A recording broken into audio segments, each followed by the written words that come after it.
Biarlah cinta di hatiku terus menyala di dalamku. Takkan pernah mampu ku jauh darimu. Engkau alasanku hidup setiap musim di hidupku.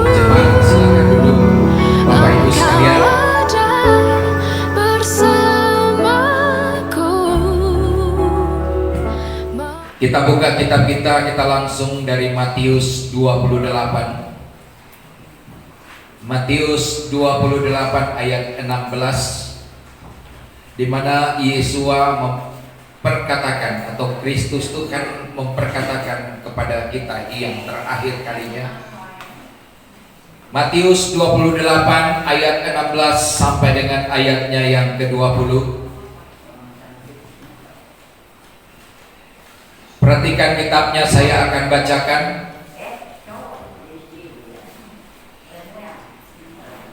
Matius 28 ayat 16 sampai 20.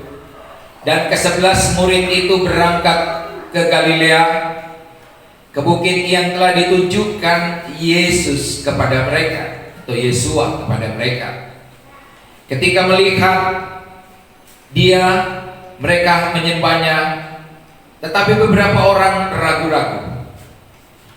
Yesua mendekati mereka dan berkata, "Kepadaku telah diberikan segala kuasa di sorga dan di bumi. Karena itu pergilah, jadikanlah semua bangsa muridku, dan baptislah mereka di dalam nama Bapa dan Anak dan Roh Kudus, dan ajarlah mereka melakukan segala sesuatu yang telah kuperintahkan kepadamu. Dan ketahuilah, Aku menyertai kamu senantiasa sampai kepada akhir zaman." Haleluya, amin. Bapak Ibu yang dikasihi Tuhan, hari ini adalah hari kenaikan Tuhan kita. Jadi di sini ayat ini memberikan kita pengajaran bahwa ketika Yesua sudah menjalankan semuanya, sudah melakukan korban, dia boleh mati dan juga dia bangkit kembali, saudara. Dia bangkit dan dia naik ke surga. Dan kemudian selama dalam menjalani semua itu, maka Tuhan kita sudah melakukan korban yang sempurna. Korban yang sempurna telah dilakukan oleh Tuhan Yesua HaMasiah. Jadi kita boleh berbangga untuk itu, saudara yang dikasihi Tuhan, bahwa tidak ada hal-hal yang seperti itu selain daripada iman percaya kita di dalam Tuhan Yesua HaMasiah atau Yesus Kristus Tuhan. Ada amin? Hanya dia yang melakukan, dia mati, dia bangkit, dan dia juga terangkat ke surga untuk memenuhi tuntutan itu, saudara. Dan ketika korban itu sempurna, makanya dia naik ke atas, saudara. Sehingga Tuhan dia berkata begini, bahwa segala kuasa di surga, di bumi, dan di bawah bumi telah diberikan kepadaku. Dalam waktu yang rentang itu Tuhan di dalam perjanjian yang kekal sudah melimpahkan segala kuasa kepada Tuhan kita di surga, di bumi, dan di bawah bumi. Dan Tuhan membuka kitab materai, hanya dia yang berhak membuka kitab materai itu. Sepanjang sampai ditutupnya kitab Wahyu, hanya Tuhan Yesua yang sanggup membuka itu. Itulah sebabnya di Wahyu pasalnya yang kelima, para tua-tua itu berkata, "Siapakah yang sanggup membuka kitab yang termaterai itu?" Tetapi dijawab kembali bahwa apa? Bahwa jangan takut, sebab singa dari suku Yehuda yang sudah menang, yang sanggup membuka kitab materai. Berarti bahwa hanya Yesua yang membuka dunia ini. Materai yang pertama, materai yang kedua adalah suatu perjalanan dunia. Perjalanan sampai ditutupnya kitab Wahyu ada di tangan Tuhan kita Yesua HaMasiah atau Yesus Kristus Tuhan. Ada amin, saudara? Amen. Jadi kita nggak usah takut. Tetapi ketika dia berkata segala kuasa di surga dan di bumi telah diberikan kepada aku, Karena itu dikatakan, ya, karena itu pergilah jadikan semua bangsa muridku dan baptislah mereka di dalam nama Bapa, Anak dan Roh Kudus, dan ajarlah mereka melakukan segala sesuatu apa yang kuperintahkan kepadamu. Ketahuilah, aku menyertaimu saat ini sampai selama-lamanya. Saudara yang dikasihi Tuhan, 3 hal kita mau bicara pada hari ini melalui pengangkatan Tuhan kita, melalui kenaikan Tuhan Yesus HaMasiah. Pertama dikatakan, sebelum itu dikatakan, maka Tuhan telah dinubuatkan, maka ada pencurahan Roh Kudus. Tuhan ingin merubah dari perjanjian yang lama masuk perjanjian baru. Itu telah dinubuatkan bahwa pada saatnya aku akan mencurahkan Rohku kepada setiap umatku. Saudara yang dikasihi Tuhan, bahwa ini suatu tantangan perubahan dari penyembahan secara lahiriah masuk di dalam menyembah di dalam roh. Butuh suatu waktu proses yang panjang, di mana kehadiran Yeshua melalui kematian, kebangkitannya, dan juga dia naik ke surga. Suatu proses yang dilakukan oleh Tuhan sendiri untuk menyelamatkan saudara dan saya. Ada amin, saudara? Di sini pencurahan Roh Kudus, di mana kita tidak menyembah lagi secara lahiriah dengan tata cara keagamaan dan lain-lain sebagainya. Tetapi masing-masing Tuhan katakan, aku mau umatku menyembah di dalam roh dan kebenaran. Yohanes 4:24 memberikan jawaban untuk itu. Makanya dia katakan, engkau tidak menyembah di gunung ini, engkau tidak menyembah di Yerusalem, tapi pada saatnya engkau akan menyembah di dalam roh dan kebenaran. Saudara yang dikasihi Tuhan, makanya waktu dan jeda ini yang sedang dilakukan Tuhan selama 40 hari, saudara. Penyerahan segala kekuasaan ada di tangannya. Itulah sebabnya dia katakan, segala kuasa di surga dan di bawah bumi telah diberikan kepadaku. Oleh saudara yang dikasihi Tuhan, kita boleh berbangga untuk itu, bahwa Tuhan Yesus memegang kunci dunia, kunci kehidupan, semua ada di tangan Tuhan kita. Jadi saudara, ini yang pertama yang saya kata, adanya pencurahan Roh Kudus. Saudara, di dalam perjanjian lama telah dinubuatkan juga dalam Yehezkiel pasalnya yang 11 ayat 19 sampai 20, dan juga Yehezkiel 36 ayat 25 sampai 27.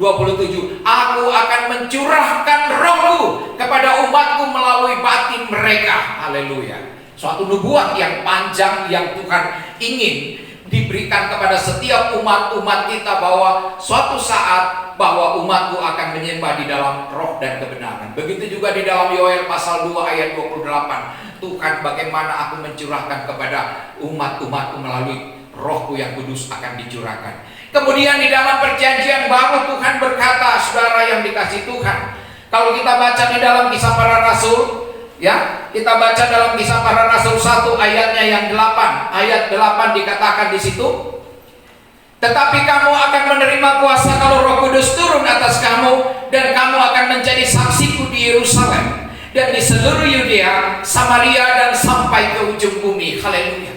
Orang bekerja tanpa Roh Kudus adalah kesia-siaan. Orang melakukan juga pelayanan tanpa penyertaan Roh Kudus sia-sia.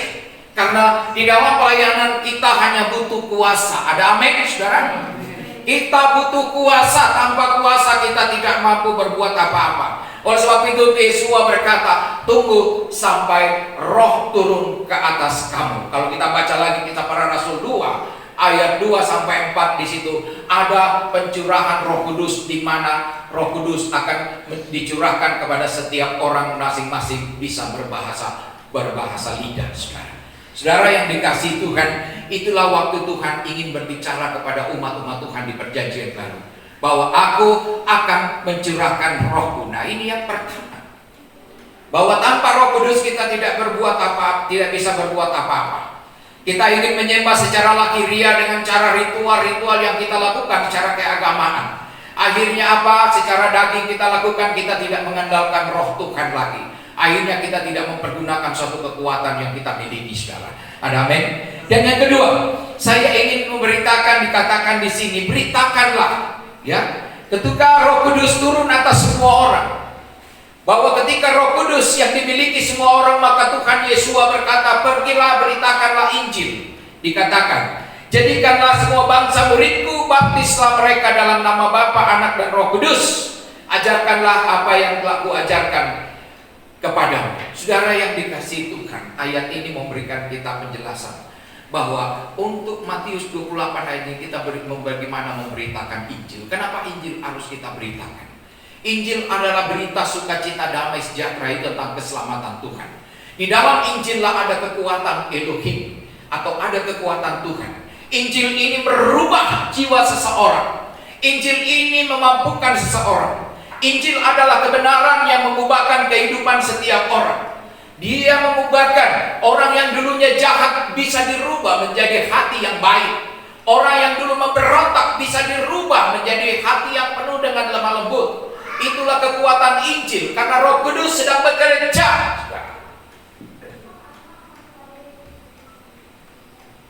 Roh Kudus sedang bekerja, dikatakan di situ. Karenanya setiap orang yang ingin mengikut Tuhan, engkau harus membaptisnya di dalam nama Bapa, Putra, dan Roh Kudus. Kenapa disebut di dalam nama Bapa, Putra, dan Roh Kudus? Karena apa? Roh Kudus adalah Bapa itu sendiri, materaikan Dia. Anak adalah Yesus itu sendiri. Roh Kudus adalah Roh itu sendiri. Oleh sebab itu mereka adalah eka, adalah satu. Dikatakan materaikan mereka di dalam namaku, baptis mereka dalam nama Bapa, Putra, dan Roh Kudus. Adalah eksistensi daripada Trinitas dipertontonkan, diperlihatkan bahwa Bapa itu kemuliaan, kekudusan ada di dalam hidup orang Kristen, kesetiaan ada di dalam orang Kristen. Yang membawa ini menetapkan bahwa dia adalah Yesus atau Yeshua yang wujudnya manusia 100% dan juga Tuhan 100%. Karenanya Tuhan katakan, melalui inilah firmanku ini diberitakan oleh anakku sendiri yang telah menjadi manusia, dan juga wujud dari ketiganya adalah Roh Kudus. Karena Yahweh itu adalah Roh, maka ketiganya adalah Roh, menjawab Trinitas apa yang dipercayai oleh orang Kristen yang diukir dalam teologi Kristen. Ini yang Tuhan pertontonkan. Baptislah mereka di dalam nama Bapa, Anak, dan Roh Kudus. Ajarlah mereka, dikatakan di situ bahwa, dan ajarlah mereka melakukan segala sesuatu yang telah kuperintahkan kepadamu. Apa yang diperintahkan Tuhan? Perintah Tuhan adalah kasihilah Yahweh Elohimmu dengan segenap hatimu, dengan segenap akal budimu, dengan segenap kekuatanmu. Untuk mengasihi Tuhan butuh proses. Segenap akal budimu ketika sudah dirubahkan oleh Injil kebenaran, maka kita mampu memuliakan Tuhan. Kita datang ke gereja, kita rindu bersekutu, kita rindu untuk memuliakan namanya. Kita mau menangis di hadapan Tuhan. Kekuatanmu, segala aspek yang kau miliki dalam kekuatanmu kau pertaruhkan untuk Tuhan. Berikan untuk Tuhan. Karena dia katakan, kasihilah Tuhanmu Elohimmu dengan segenap hatimu, segenap kekuatan, dan segenap akal budimu. Seluruh akal budimu engkau limpahkan untuk Tuhan, sehingga melalui semua yang nama Tuhan dipermuliakan. Bahkan ketika engkau sujud menyembah, engkau boleh tunduk dan kepalamu sampai ke tanah. Tidak ada masalah, karena kita ingin memuliakan Tuhan. Ada amin? Habiskan waktu kita untuk Tuhan bersekutu, sehingga nama Tuhan dipermuliakan. Kasihilah Yahweh Elohimmu dengan segenap hatimu. Artinya apa? Orang yang mampu mengasihi Yahweh butuh proses. Orang yang sudah proses, orang yang sudah bertobat, orang yang sudah memberikan hatinya untuk Tuhan. Tapi kalau orang yang gak bertobat, masa bodoh. Hari ini kau mau gereja urusannya, besok gak usah. Kenapa? Karena kita setengah-setengah suam-suam kuku di hadapan Tuhan, saudara. Itulah sebabnya Tuhan katakan, ajarlah yang kuperintahkan. Apa yang dikasihilah Tuhanmu dengan segenap hatimu, kekuatan akal budimu. Tetapi bagaimana orang yang tidak dibaharui hatinya, tidak bertobat, tidak ada pertobatan, tidak memuliakan, bagaimana mau mengasihi Tuhan? Dan perintah kedua, kasihilah sesamamu manusia seperti dirimu sendiri. Bagaimana mau mengasihi sesama, Tuhan saja nggak dikasihi? Ada amin? Iya. Makanya jangan kita mendapatkan orang untuk mengasihi sesama.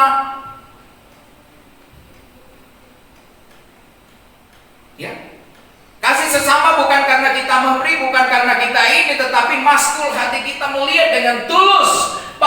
saya perlu merangkul seseorang, saya perlu mengasihi mereka. Datang dari batinia kita yang tulus. Bukan hanya kita memberi, bukan hanya kita ini, tetapi betul-betul tulus sebagai anak-anak Tuhan. Dan positive thinking, nggak ada lagi negative thinking. Sangat sukar ini karena pikiran kita selalu terbelah dua. Kadang-kala ada negatifnya, kadang ada positifnya. Kalau dimenangkan oleh negatif, kadang berpikiran aneh-aneh.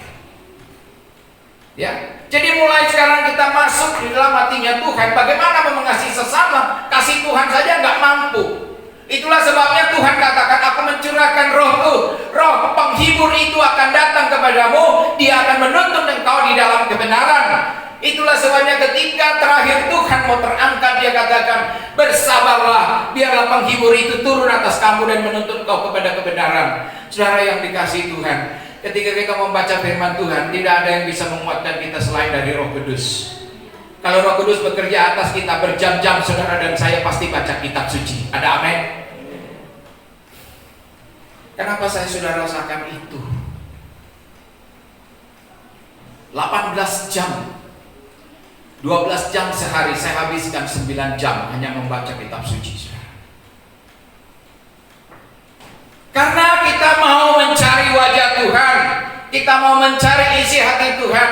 Apa maksudnya untuk kita, saudara? Ya, itu dikatakan beritakanlah Injil. Nah, ketika kita mengasihi Yahweh Elohim kita sesama, kita mulai memberitakan Injil. Injil adalah keselamatan. Injil punya kekuatan. Di dalam Roma pasalnya yang pertama ayat 16 sampai 17 18 dia katakan, Injil adalah kekuatan Elohim. Injil adalah kekuatan Tuhan yang merubah jiwa seseorang. Ada amin, saudara? Dia merubah akal budimu, roh, jiwa dan tubuh. Jiwamu dirubah. Dulu jiwanya tidak berubah, penuh dengan hasrat, penuh dengan keinginan, penuh dengan kejahatan. Tetapi ketika saudara dan saya membaca firman Tuhan, maka akan dipenuhi jiwa-jiwa itu mulai ditegur oleh firman Tuhan. Akhirnya diikat oleh suatu peraturan ilahi, suatu kebenaran. Maka kita terikat oleh suatu kebenaran, maka kita akan melahirkan satu jiwa yang baru. Jiwa yang baru yang disebut pertobatan yang baru. Kenapa apa yang dikatakan oleh Yohanes pasalnya yang ketiga ayat 3 sampai 4, hendaklah engkau lahir kembali, hai Nikodemus. Tetapi kalau orang yang tidak menyadari itu, dia tidak mengerti. Emangnya gue mesti masuk ke rahim mama gue? Tuhan berkata, engkau seorang pengajar tetapi engkau tidak mengerti. Nikodemus ahli teolog. Dia seorang dokter juga di tengah-tengah bangsa Farisi. Dia seorang ahli perjanjian lama. Tapi dia tidak mengenal itu. Tentang apa itu kelahiran baru. Itulah sebabnya Tuhan selalu ingin mencurahkan rohnya. Jadi kita kalau datang beribadah, orang yang malas-malasan beribadah, orang yang takut beribadah, apalagi anaknya sakit, harusnya datang ke Tuhan. Pak Pendeta tolong doakan, saya jamin 5 menit pasti sembuh. Tapi kalau kita bilang di rumah, oh, anak saya sakit, emangnya kamu bawa ke dokter, emangnya dokter bisa sembuhkan, emangnya bisa kamu sembuhkan tanpa Tuhan? Kita datang dulu kepada Tuhan. Bahkan orang-orang sedalam perjalanan Yesus ketika dia melayani, orang-orang ditandu turun dari atap hanya untuk supaya dijamah oleh Yesua. Kita datang dulu kepada Tuhan baru ada jamahan. Tapi banyak orang tidak mau datang. Kalau dia sakit, dia sibuk dengan beli obat supaya sembuh. Bagaimana saya sembuh? Pernah nggak dia berkata, dia berlutut membangun hubungan? Tuhan, kenapa bisa begini? Tapi itu tidak pernah dilakukan, saudara. Itulah kebebalan manusia. Jadi sekali lagi saya katakan bahwa kebenaran adalah firman yang merubahkan jiwa. Itulah kebenaran. Sehingga kita mengerti keselamatan, kita mengerti penebus, kita mengerti kemerdekaan. Itulah kebenaran. Kebenaran yang memerdekakan kita. Kita paham itu kebenaran. Sehingga ketika Pontius bertanya kepada Yesua, dia katakan, "Hei, apakah itu kebenaran?" Yesua cuma berpaling dan melihat Pontius Pilatus. Kamu belum mengerti kebenaran. Kebenaran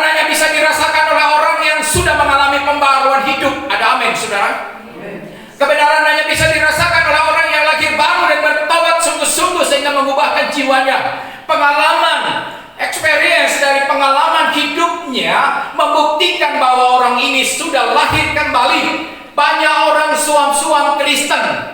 Banyak orang jangan katakan bahwa tiap hari kita berseru Yesus, Yesus, Yesus, tetapi jiwanya tidak diubahkan. Saya katakan nonsense.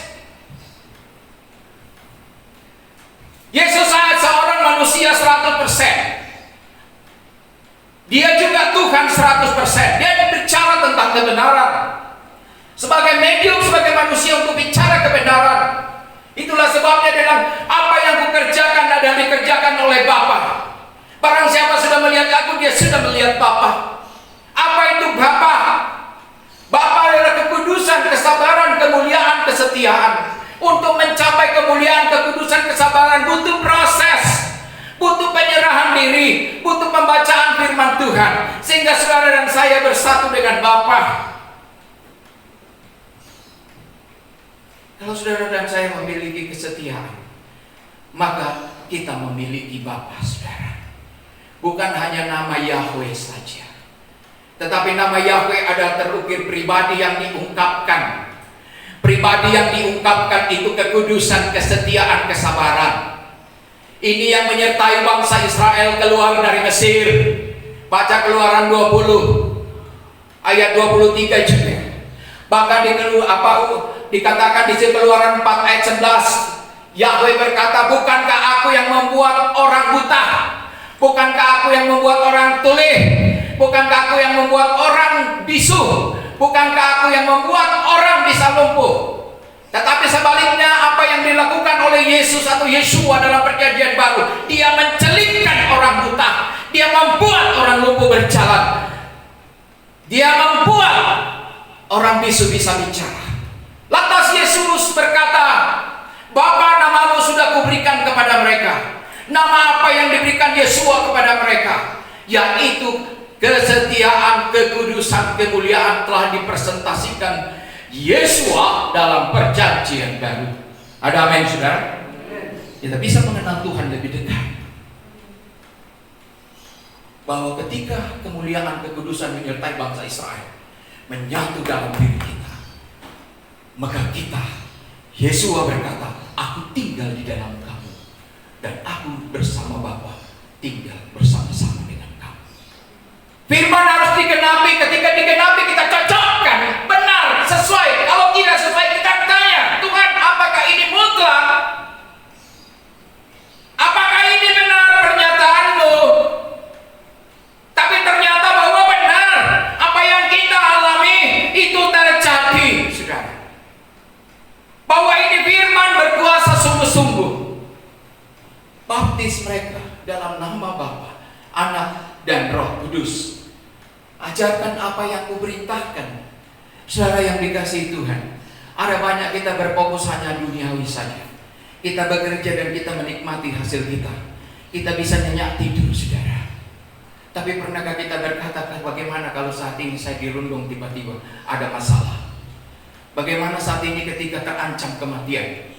Bagaimana tiba-tiba saya terancam sakit? Siapa yang bisa menolong? Banyak orang Kristen ketika saya layani di rumah sakit, dia berkata, tuh menangis terseduh-seduh. Saya cuma lihat ekspresi mimik wajahnya ketika dia menangis terseduh-seduh. Dalam hatiku berkata, saudaraku, engkau butuh proses. Engkau butuh pendekatan Tuhan. Yang selama ini engkau telah sia-siakan, yang selama ini engkau telah tinggalkan, yang selama ini engkau tidak pernah cari. Saat yang ketika engkau mengalami masalah, engkau duduk diam dan berseru dan kesakitan, engkau berkata, Tuhan tolong. Mampukah pada saat itu engkau merubahkan jiwamu? Mampukah pada saat itu engkau baca firman Tuhan sehingga engkau mengalami kesembuhan yang luar biasa melalui satu mujizat? Kegagalan kita untuk tidak percaya inilah 100% dimiliki setiap orang Kristen yang tidak mendengarkan Tuhan. Mulut boleh berkata saya Kristen, mulut boleh berkata puji Tuhan, tetapi adakah iman di dalam diri orang ini? Iman terhadap Tuhan, iman terhadap firman-Nya. Firman-Nya telah mengubahkan hatinya, maka otomatis dibalas dengan kekuatan. Ada suatu bukti nyata bahwa iman itu membangkitkan, merubahkan, memujizatkan. Ada amin, saudara? Ya. Ini yang Tuhan mau melalui dia katakan. Dia berpesan. Memang orang selalu berkata titik sentralnya adalah kepada Yesus, Yesua. Tapi apakah tiap hari kita Yesua terus? Tidak ada selama hidup kita selama 1 sampai 70 tahun butuh kebenaran. Matius, Markus, Lukas, Yohanes adalah 4 Injil. 4 Injil ini adalah ajaran. Saudara dan saya tidak tahu apa ajaran ini kalau bukan surat-surat rasuli yang mengajarkan kita tentang ajaran dari keempat Injil ini. Ada amin, saudara? Ini luar biasa. Surat rasuli itulah yang disebut etika Kristen. Etika orang-orang Kristen, bagaimana beretika, bagaimana dia bersyariah. Inilah yang mengubahkan hidup kita juga. Ini peraturan-peraturan inilah yang disebut peraturan ilahi yang berubah jiwa seseorang. Ada banyak kita tidak mau mendengarkan, kita cuek-cuek saja. Saudara dan saya mesti memberikan waktu untuk membaca firman Tuhan. Tanpa itu saudara kita tidak ada apa-apa, tidak bisa berbuat apa-apa. Ya, ini yang kedua. Kemudian Yesua juga terangkat ke surga, dia naik ke surga. Setelah semuanya orang-orang percaya dimateraikan, orang-orang yang hidup di dalam Tuhan, kita sudah mengajarkan kebenaran yang baik. Maka yang ketika Tuhan berkata, aku naik ke surga menyiapkan tempat bagimu. Haleluya, saudara. Yohanes 14 ayat 1 dan 3. Aku pergi ke tempat Bapa menyiapkan tempat bagimu. Menyiapkan rumah, menyiapkan tempat kita. Jadi ada relevansinya terhadap perbuatan kita selama kita hidup. Bagaimana saudara dan saya memiliki tempat di surga. Ya, tergantung perbuatan kita selama kita hidup. Kalau saudara dan saya tidak mempunyai sikap di dalam membangun itu, maka engkau hanya mendapatkan satu bidang tanah, tidak ada bangunan. Tetapi ketika kita mau berkarya, kita mau datang ke Tuhan dan kita mau mencintai Tuhan, membangun karakter hidup kita, dirubahkan oleh suatu kebenaran firman Tuhan, sehingga kita dibenarkan karena kita beriman di hadapan Tuhan, maka mulai terbangun pondasi juga di sana. Pondasi mulai dibangun. Ketika pondasi di sana dibutuh atap, Yesus pergi ke sana, atau Yesua pergi ke sana menyiapkan tempat tanah tempat tinggal umat-umatku. Dia siapkan lahan. Jadi jangan heran Bapak Ibu ketika saudara dan saya mati dipanggil Tuhan, sampai di tempat sana kok cuma tanahku kok cuma sebidang ya. Rumahnya mana? Sementara rumah hamba-hamba Tuhan mewah semua. Kita nggak ada rumah. Kenapa? Karena perbuatan kita tidak mendukung. Kita menjalani hidup orang Kristen hanya percaya. Ada juga yang melakukan tapi bangunlah pondasinya, tapi atapnya nggak ada. Berarti kita hidup di tengah-tengah ketidaksempurnaannya, saudara. Harus ada atap, harus ada rumah. Jadi segala perbuatan kita adalah pondasi, dinding kiri kanan adalah perbuatan hidup selama saudara dan saya memuliakan nama Tuhan selama kita hidup. Kemudian ditutup dengan perbuatan baik kita, pertandingan yang akhir ditutup atap itu sendiri. Maka suatu saat kita kembali ke surga, kita sudah punya rumah yang baik. Ada amin, saudara? Itu yang Tuhan siapkan. Aku menyiapkan semuanya, disiapkan oleh Bapa. Dia terangkat ke surga dalam rangka menyiapkan itu untuk saudara dan saya. Jadi kita tidak perlu takut. Orang lain yang tidak disiapkan, banyak yang tidak masuk surga, dia jatuhnya di neraka. Neraka itu ada, saudara. Ya, Alkitab sudah mengatakan neraka itu ada. Inilah tugas tanggung jawab kita untuk memanggil orang supaya tidak terjun ke neraka. Ya, itulah sebabnya yang membedakan kita agama-agama kita dengan agama yang lain. Kita menyembah di dalam roh dan kebenaran. Haleluya, ada amin, saudara. Agama lain secara lahiriah melakukan rutinitasnya begini setiap hari. Tetapi Tuhan berkata, aku mau engkau menyembah di dalam roh dan kebenaran. Haleluya. Tuhan mau kita menyembah, kita mempergunakan iman kita, hasil dari pembacaan kita ketika kita percaya. Pembacaan ini meneguhkan kita, pembacaan ini menguatkan kita, pembacaan ini merubahkan hidup kita, sehingga membangkitkan suatu iman kekuatan. Bukti nyata saudara bahwa iman itu ada. Oleh sebab itu Tuhan berkata, aku mau engkau berjalan dengan imanmu. Siapa yang bisa lolos dari penyakit sekarang?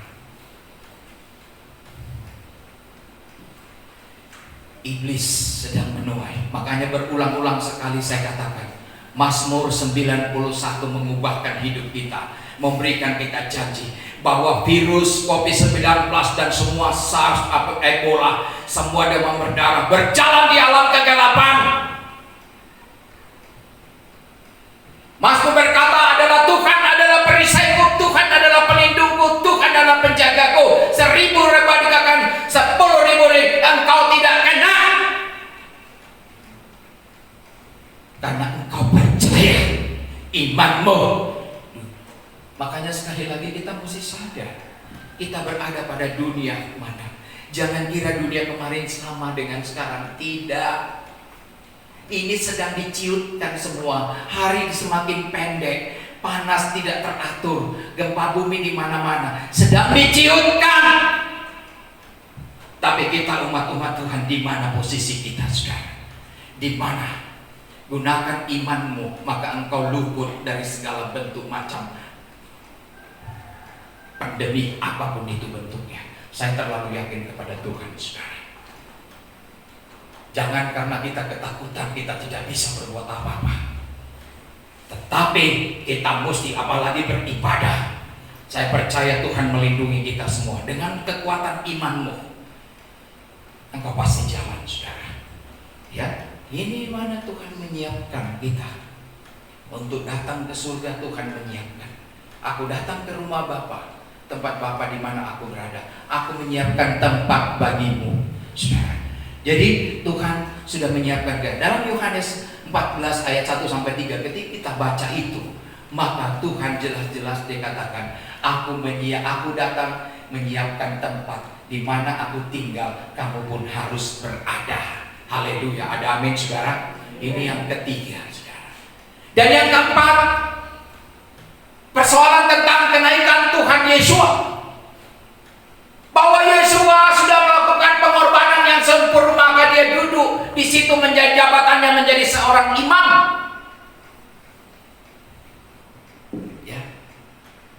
Sebagai imam di dalam Ibrani pasalnya yang ke-7 dan 8 dikatakan bahwa imam seperti Imam Melkisedek. Dia sebagai imam yang tahu kesusahan umatnya. Dia sebagai imam yang tahu penderitaan umatnya. Dia sebagai imam yang tahu segala bentuk apa yang sedang terjadi. Jeritan dan keluhan umatnya dia dengarkan semua. Dia duduk di tempat tahta yang maha tinggi. Dia mendengarkan dan dia adalah imam dari segala imam. Oleh sebab itu tujuan Tuhan akhir dari setiap umat-umat Tuhan. Saudara, 1 Petrus 2 ayat 9, saudara dan saya harus menjadi imamat yang rajani. Haleluya, ada amin. Berakar di dalam kebenaran rohanimu, bertumbuh di dalam kebenaran, dan engkau berbuah di dalam kebenaran. Itulah imamat yang rajani. Ketika orang-orang seperti ini berkumpul, yang ada adalah damai sejahtera. Tetapi ketika orang-orang ini tidak memiliki ini, mereka berkumpul, sering berantem, sering ribut sana ribut sini. Inilah orang-orang yang tidak memiliki damai sejahtera. Haleluya. Ya, jadi tidak 4 hal yang sedang kita pelajari, bahwa ketika Tuhan mau naik sudah melakukan penyembahan pengorbanan yang sempurna, ya, dia katakan di situ 40 hari penyerahan terjadi, banyak hal-hal yang terjadi, saudara, di luar daripada imaji kemampuan kita dalam sidang Elohim. Di luar jangkauan manusia, sidang ini di mana sidang Elohim ada, sidangnya Tuhan. Di situ Yesua dianugerahi tahta segala kuasa di surga, di bumi, dan di bawah bumi telah diberikan kepada Yesua atau Yesus Tuhan kita. Jadi apalagi yang masih kurang? Kita bersyukur untuk itu, bahwa lewat ini semua sedang digenapi semua, saudara. Ya. Oleh sebab itu sebagai anak-anak Tuhan, mari kita memuliakan nama Tuhan. Jangan sampai kita orang Kristen yang hanya suam. Orang lain sibuk di sana, kita tidur. Orang lain di sana sibuk begini, kita bobok-bobok. Tidak ada waktu lagi untuk itu, saudara. Sing-singkan dengan kita maju di hadapan Tuhan, ya, sehingga kita bisa mendapatkan anugerah dan berkat Tuhan, saudara. Jemaat yang jadi hari ini kita belajar melalui ini pencurahan Roh Kudus, pemberitaan tentang Injil, dan di mana Tuhan menyiapkan di surga. Dan yang keempat, Tuhan menjadi imam. Ini dia terangkat ke surga. Dia sudah menetapkan itu, saudara. Ada amin? Demikianlah firman Tuhan yang hari ini, saudara, kita tetap sukacita. Saya